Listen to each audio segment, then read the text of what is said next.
YS జగన్ను ఒక అసహాయ సూర్యుడిగా చిత్రించే ప్రయత్నం మొదటి నుంచి జరుగుతూ వచ్చింది. సోనియా గాంధీని ఎదిరించిన ధీరుడని మొదటి 5 ఏళ్లు ప్రచారం చేశారు. 2019 ఎన్నికల్లో జగన్ విజయానికి తోడ్పడిన అంశాలలో ఇది కూడా ఒకటి. ఈ ఎన్నికల ముందు కూడా అలాంటి ప్రయత్నాన్ని మరింత జోరుగా చేస్తున్నారు. కానీ ఈ మధ్యనే షర్మిలారెడ్డి ఆ ఇమేజ్ను బద్దలు కొట్టారు. జగన్ బెయిల్ కోసం తాను విజయమ్మ కలిసి వెళ్లి సోనియాను బతిమిలాడిన సంగతి బయటపెట్టారు. పైగా గత 5 ఏళ్లలో మోదీ షాలతో జగన్ వ్యవహరించిన తీరును కూడా మనం చూస్తున్నాగా. అయినా సరే సింహం సింగిల్ గా వస్తుందని సినిమా డైలాగుతో జగన్ మార్కెట్ చేస్తున్నారు. కానీ ఈ ప్రయత్నాలు నడిపిస్తున్నది సూరత్వమో ధీరత్వమో కాదు, భయం. టీడీపీ, జనసేన, బీజేపీ కూటమి చేతిలో వైసీపీకి ఓటమి తప్పదన్న భయం. అందుకే సింహం లాంటి జగన్ను ఒంటరిగా ఎదుర్కోలేక మిగతా వారందరూ ఏకమయ్యారన్న ప్రచారం మొదలుపెట్టారు. నిజమేమంటే జగన్ చిట్టులకు లాంటివాడు. తనకు ఓట్లు వేసి గెలిపించిన జనం మధ్య తిరగడానికి ధైర్యం చాలక 5 ఏళ్లుగా తాడేపల్లి ప్యాలెస్ లో ఖాకీ పహారా మధ్య కాలం గడిపిన వ్యక్తి, కాలు బయట పెడితే పరదాలు కట్టించి చెట్లు నరికించి ఇనప జాలీల మధ్య తిరిగే వ్యక్తి, చిన్న చిన్న దూరాలకు కూడా హెలికాప్టర్ ఎక్కే వ్యక్తి,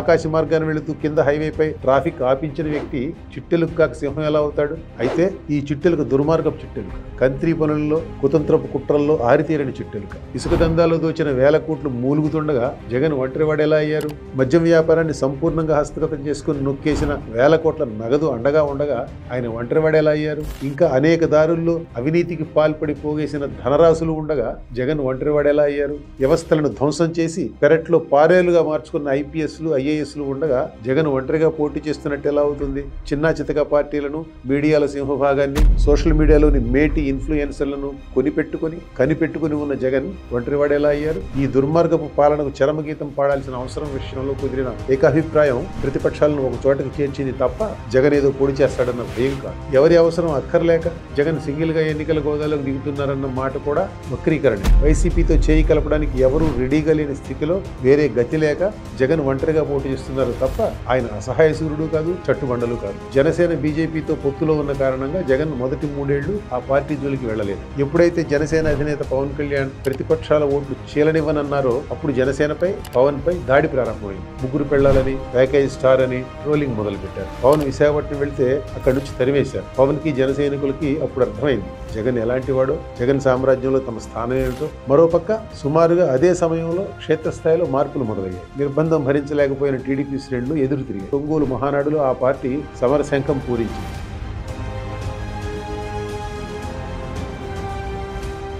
2023 మొదట్లో వచ్చిన పట్టభద్రుల ఎమ్మెల్సీ ఎన్నికల ఫలితాలు క్షేత్రస్థాయిలో వచ్చిన ఈ మార్పులను ప్రతిఫలించాయి. దానితో కోటమిరెడ్డి శ్రీధర్ రెడ్డి, మేకపాటి చంద్రశేఖర్ రెడ్డి, ఆనం రామనారాయణ రెడ్డి, ఉండవల్లి శ్రీదేవి గీత దాటారు. ఫలితంగా శాసన మండలికి పంచుమర్తి అనురాధ ఎన్నికైపోయారు. ఆంధ్రాలో భవిష్యత్తు ఎవరిదో అందరికీ అర్థమైపోయింది. అందుకే ఊహించిన దానికన్నా ముందే పవన్ చంద్రబాబు దగ్గరికి వచ్చారు. చాలా నిజాయితీగా వచ్చారు. తద్వారా విభజిత ఆంధ్రప్రదేశ్ చరిత్రలో తన స్థానాన్ని సుస్థిరపరుచుకున్నారు.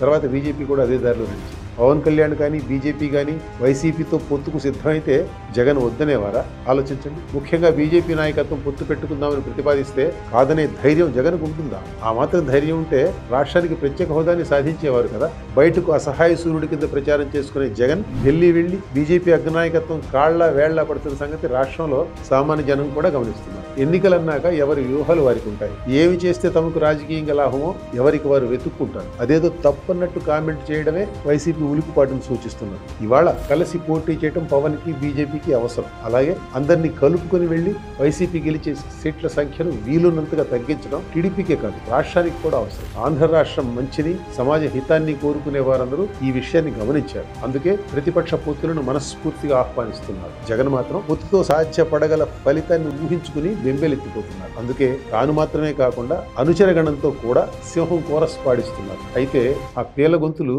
అసలు గుట్టు విప్పేస్తున్నాయి.